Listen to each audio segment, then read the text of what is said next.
ตุให้หัวใจนั้นสุขเหลือเกินหอยที่สร้างสานำพาลูกยางก็เกิดเป็นเส้นทางพบความเจริญแม้สู่ทาง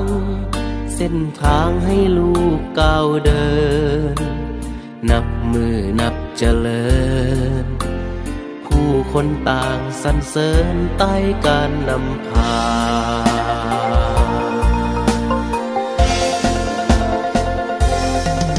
ลูกขอกล่าวย้ำคำปาฏิญาณสิเป็นคนสืบสานในเจตนา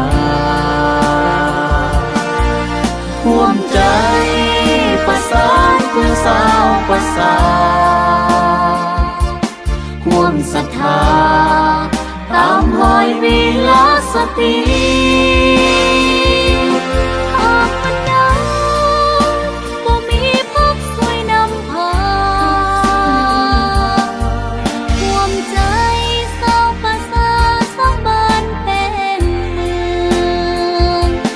หากบ่มีแม่หญิงคนนี้จะบ่มีเห็นความหุ่นเหือจนเป็นบ้านเป็นเมืองมาฮอดวันนี้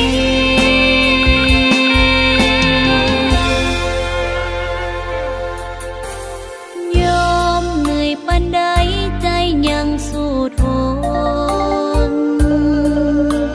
เพื่อลูกๆทุกคนได้เป็นคนดีหักและถนอมยินยอมให้ทางชีวิตด้วยความหักและหวังดีจากผู้หญิงคนนี้ที่ชื่อว่าแม่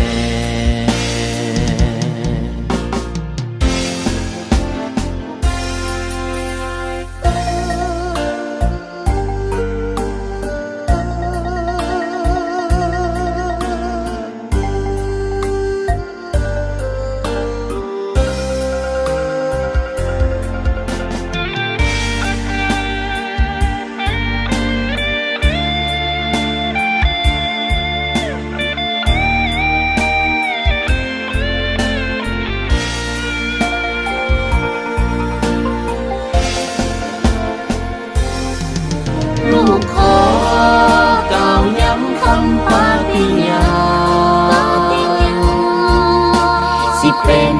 คนสืบสานในเจตนาห่วงใจประสานคือสาวประสานห่วงศรัทธา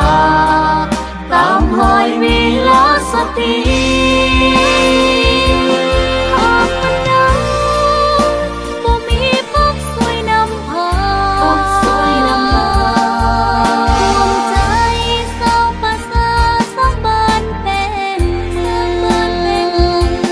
หากบ่มี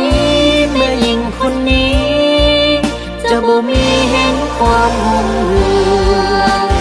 จนเป็นบ้านเป็นเมืองมาฮอดวันนี้